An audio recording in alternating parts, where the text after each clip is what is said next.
So hey anime fans, the series name is What If Naruto Got Harem with Kung Fu Panda, so let's start the series. Ultimately, she ought to have anticipated this one. High above the shadowy streets of the village, concealed in the leaves, a lone figure peered out with unmasked levels of hatred and boredom. Her name was Natsumi Uzumaki, and she was presently incarcerated. She had piercing violet eyes, deep crimson red hair that fell in waves, and 3 whisker marks on each cheek, which stood out the most. She sighed in boredom as she once again thought over how she got to her current situation, which thinking back on it should have been obvious. Natsumi was always seen as the demon child, hated by almost all the village. Because of this, they spent years attempting to sabotage and belittle her. She put up with it, of course, striving to become Hokage and earn their love, and for a time it seemed to work as people slowly began to see her not as a demon but as a decent ninja. Then came that awful Uchiha retrieval mission. Natsumi had disliked Sasuke from day one. He grated on her nerves with his attitude.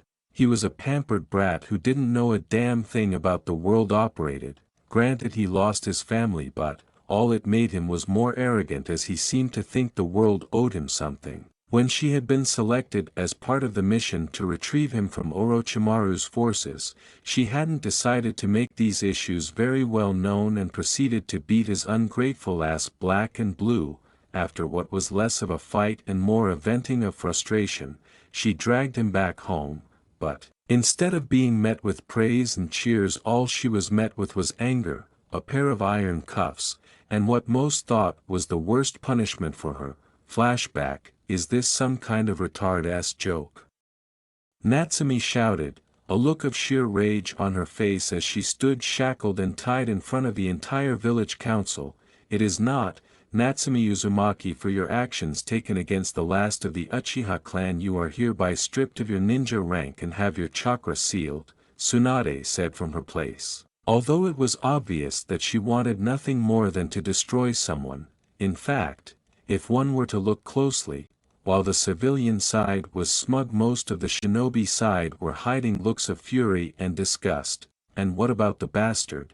He turned traitor and bailed to defect to Orochimaru. Should I be expecting him to be my cellmate? She said, already knowing the truth. This time, it wasn't Tsunade who spoke up but one of the ancient crones, namely Danzo. Due to the nature of the cursed seal, it has been declared that no actions shall be taken against the Uchiha, as he was deemed controlled, he said, rather smugly. Natsumi scoffed in frustration, saying, should have fucking known. You know what, fuck it, I'm done, before snapping her handcuffs in a rare display of strength. Everyone in the room tensed, expecting her to attack with the kyubi, but all she did was reach up and untie her headband. Go to hell, she snarled, turning and heading out the door, tossing her headband behind her, which clanged on the concrete floor and rang throughout the stunned silence room. Flashback: termination. That of course had been 3 days earlier. She had been promptly captured and taken back to the jail she now sat in and waited for the daimyo to appear, and authorize them to seal her chakra. Obviously, that is not going to happen anytime soon, she thought. I take it then you've made up your mind. About time. You've always had the worst habit of debating things for far too long. A voice suddenly rose up in her thoughts. It was deep, primal and dread-inspiring, yet to Natsumi it was the one voice she loved to hear from. Oh, shut it, fuzzbutt, you're no darn better, she said back mentally. Many people, including Sarutobi Hiruzen, Natsumi's closest friend, were unaware that no one ever saw the real Natsumi. When she was younger, Natsumi realized that people would always despise her, so she created a persona to show the outside world that she was the idiot, goofball, prankster, and dead last, because they would be understandably afraid if they ever saw the real Natsumi. Natsumi was a true prodigy. Anything she set her mind to she mastered in no time. She worked her body, heart, and soul to the bone to achieve her true strength, mastering every sword kata, every taijutsu stance, every jutsu scroll she could get her hands on,